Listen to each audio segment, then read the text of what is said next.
Welcome to Project One. Welcome to the jungle. Within this video, I want to show you guys at the start an animation that I was able to complete from the background art from this project during the spring, going back, adding character animation to it just to be able to set you guys up for where all these projects are coming from. And you guys to think about how right? So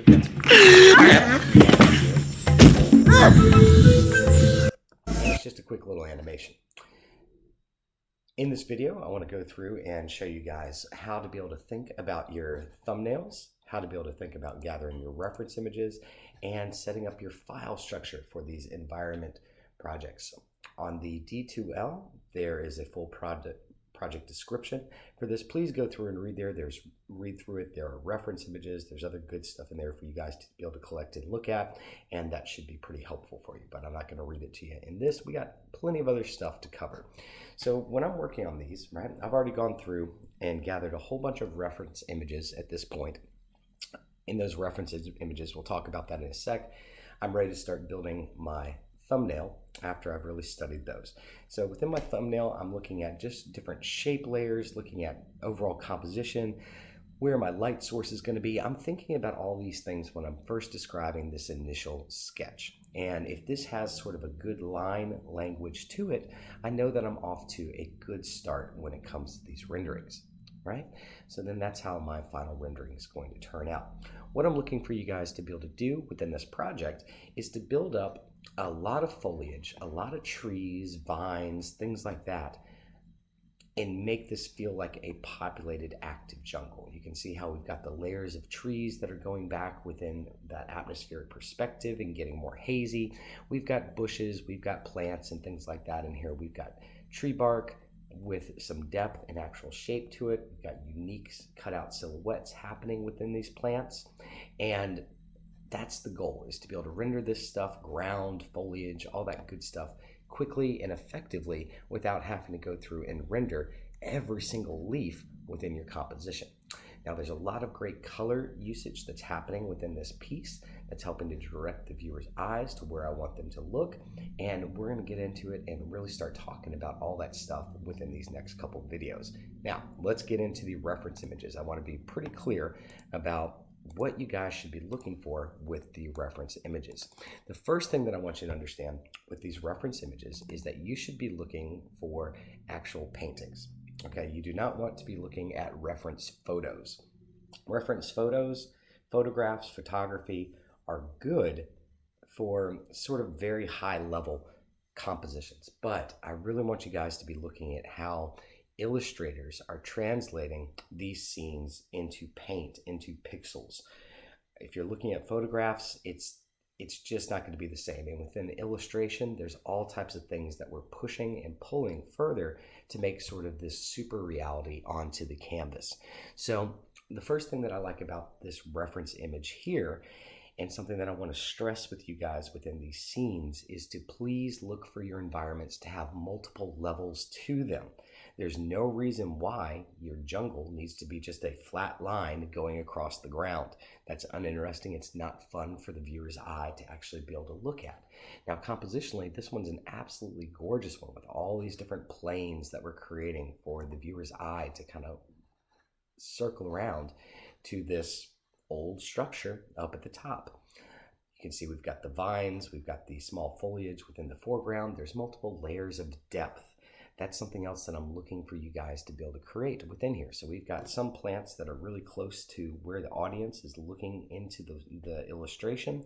We've got the middle ground, and then we've got a background.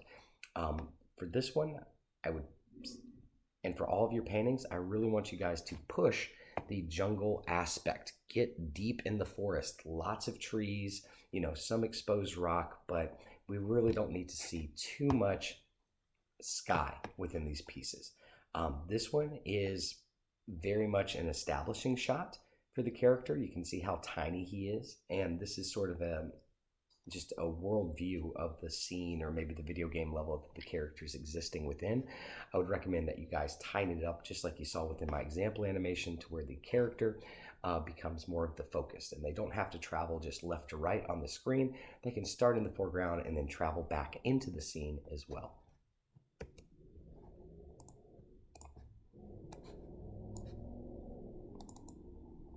Alrighty, so for this next reference image, each one of these, I want you to know that I got off of ArtStation. And as they're starting to show up, I'm gathering these just because each one of them is telling me a different part of the story for what it is that I want to see. This one is a 3D render, but it's got over here on the left-hand side a good example of ground covering, right? So there's a variety of different rocks, there's different plants and palm trees that are starting to exist there. We've got a tree trunk here that isn't just completely bare. Same thing over here. It's got some vines going up the side of it. And that's what I want you guys to think about, right? Everything is getting covered and grown over in this forest. We've also left a nice clear path for the character to be able to traverse if you're going to put a 2D animated character within your scene. So that's pretty nice.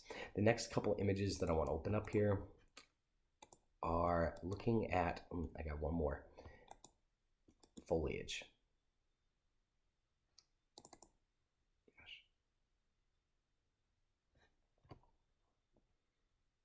Come on, buddy. There it is.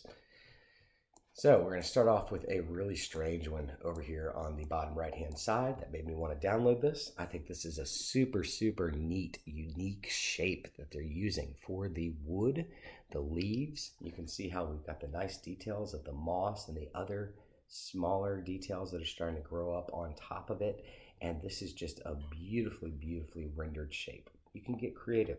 Please, when you're looking through your reference photos and looking at these other illustrations, look at the shapes that they're using for the trees. They don't have to be just straight up boring trees. You should have some kind of slant, some type of bend to them. Get those branches hanging low, drape those branches with, all types of different moss and other stuff on them.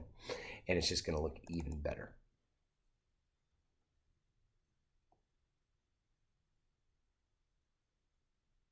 Alrighty, so this is a really good example of just building out a library. The in-class speed painting project for you guys is to go through and create some type of jungle foliage and to render that out with, I think it's 2 images and drawing it from 2 different perspectives so that you can put that foliage into your scene later on.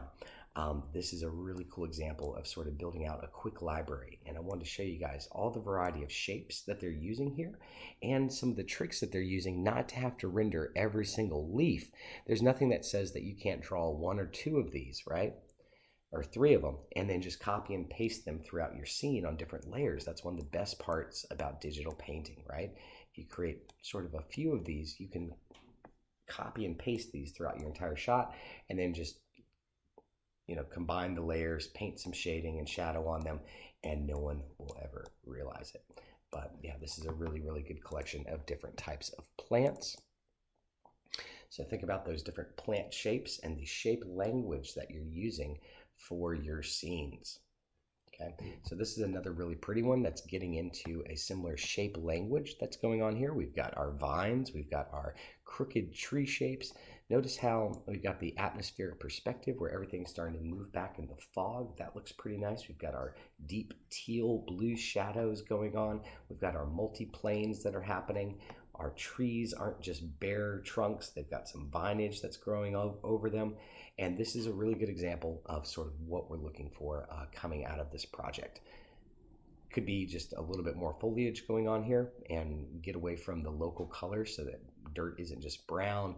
But I love this purple tree within the foreground as it starts to actually move into the shadow. I think that's pretty smart in the way that we're establishing a lighting region right in the center of the shot. Looks really, really good and strong to me.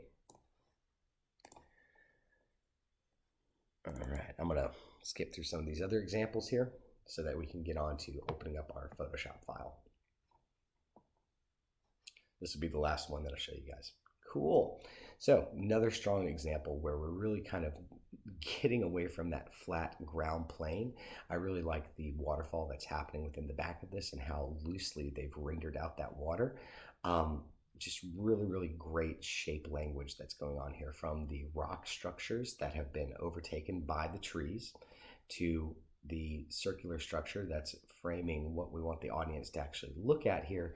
And I really like these big, broken, jagged pieces of cliff that are, just taking up part of the frame to direct us to where we're actually supposed to be looking, which is down in the brightest point on the image.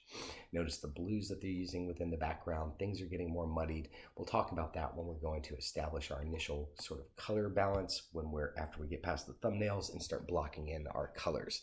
Now, a real quick tip for this first video on how to be able to set up your Photoshop files.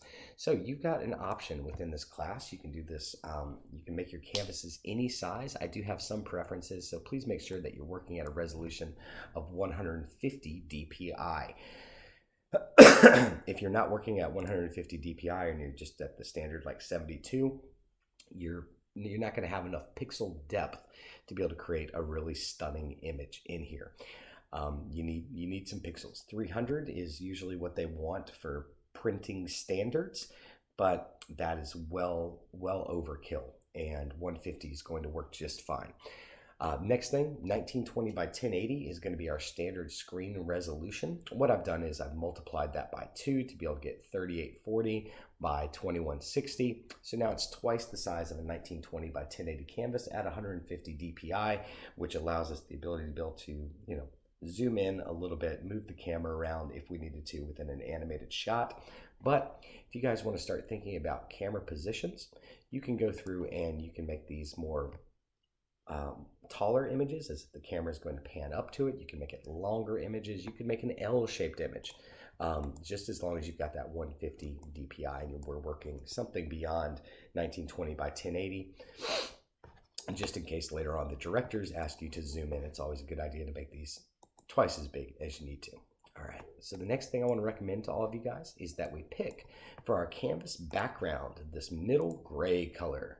So I really like working with a middle gray on the background of my Photoshop file, because if you're working from white and painting just against white, what you're going to end up finding is that all your color choices are too saturated. Trying to make them shout against the brightest pixel that you possibly can isn't going to work, and you're not going to be able to make good color choices within your scenes.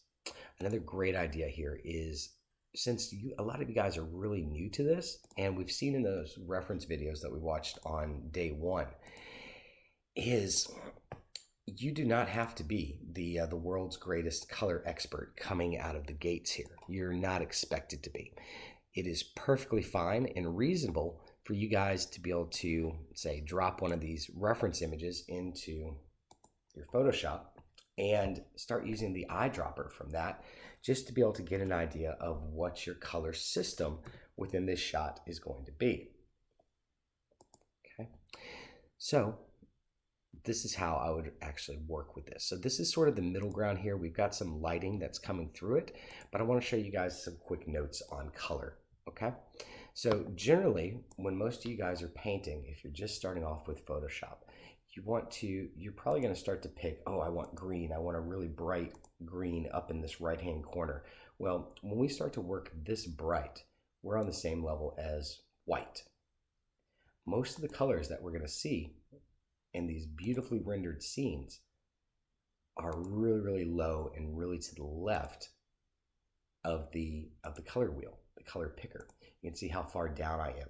Down in this corner is where a lot of our values and paintings are going to come from. It's only going to be the brightest, the very brightest section of our painting that we're trying to direct the viewer's eye to, that we start getting up within this area. Other than that, you can see as we move away from the lighting areas, things should start to drop down pretty fast. So this brown here within the scene comes out pretty bright, but it's actually really, really low on the color picker or right in the middle. So keep that in mind. We're also going to use a lot of grays within these shots. We're not moving too far over to the right-hand side of the color picker. That's more saturation. Over on this side, we're going to be staying kind of in this lower left-hand quadrant, if you broke it into fours, for the majority of our paintings. It's pretty bright right over there. And then there it is, back to that middle section. Okay. So Next up is going to be going through and thumbnailing out some different images and getting some different ideas for how I want to fill my composition and my scene. So we're going to start talking about composition and image flow in the next video. All right, thanks for watching, and I hope this got you thinking about your reference images in a strong way.